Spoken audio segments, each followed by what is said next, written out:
ជំរាបសួរអ្នកទាំងអស់តើអ្នកដឹងទេថាការញ៉ាំផ្លែឈើនិងការផឹកទឹកដោះគោពេលខ្លះអាចបង្កគ្រោះថ្នាក់ដល់សុខភាពប្រសិនបើយើងញ៉ាំវាមិនត្រូវតាមរបៀបជាពិសេសគឺផ្លែព្រីងនិងតែម្តងចាស់តែងតែហាមថាញ៉ាំផ្លែព្រីងហើយហាមផឹកទឹកដោះគោភ្លាមដាច់ខាតតើការហាមឃាត់នេះជាការពិតឬគ្រាន់តែជាជំនឿបុរាណនៅក្នុងវីដេអូនេះខ្ញុំនឹងបកស្រាយពីហេតុផលវិទ្យាសាស្ត្រនិងផលប៉ះពាល់ដល់រាងកាយដែលអ្នកទាំងអស់គ្នាគួរតែដឹងទៅតាមដានជាមួយខ្ញុំទាំងអស់គ្នាញ៉ាំផ្លែព្រីងរួចផឹកទឹកដោះគោភ្លាមគឺពិតជាអាចបង្កបញ្ហាដល់ប្រព័ន្ធរំលាយអាហារមែនដោយសារមូលហេតុចម្បងចំនួន3នេះទី1ប្រតិកម្មរវាងអាស៊ីតនិងប្រូតេអ៊ីននៅក្នុងផ្លែព្រីងមានផ្ទុកអាស៊ីតធម្មជាតិនិងវីតាមីន C ខ្ពស់រីឯទឹកដោះគោសម្បូរទៅដោយប្រូតេអ៊ីននៅពេលសារធាតុទាំងពីរនេះជួបគ្នានៅក្នុងក្រពះវានឹងធ្វើឲ្យទឹកដោះគោកកខាប់ភ្លាមដែលបង្កឲ្យយើងមានអារម្មណ៍ថាហាមពោះចោលពោះនិងណែនទ្រូងពិបាករំលាយខ្លាំងមែនទែន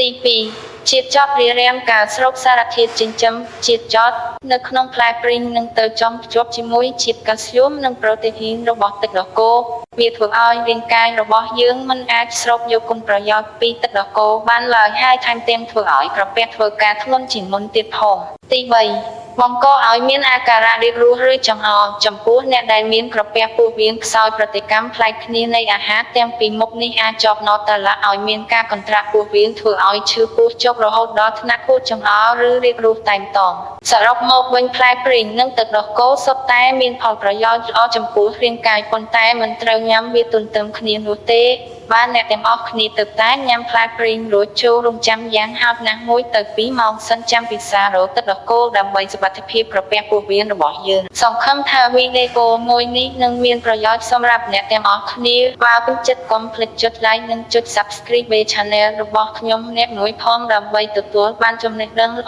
អបែបនេះនៅវីដេអូក្រោយទៀតបាទអ្នកទាំងអស់គ្នាធ្លាប់មានបទពិសោធន៍ញ៉ាំជួបគ្នាហើយឈឺពោះកុំភ្លេច comment ប្រាប់ខ្ញុំនៅខាងក្រោមផងណាសូមអរគុណ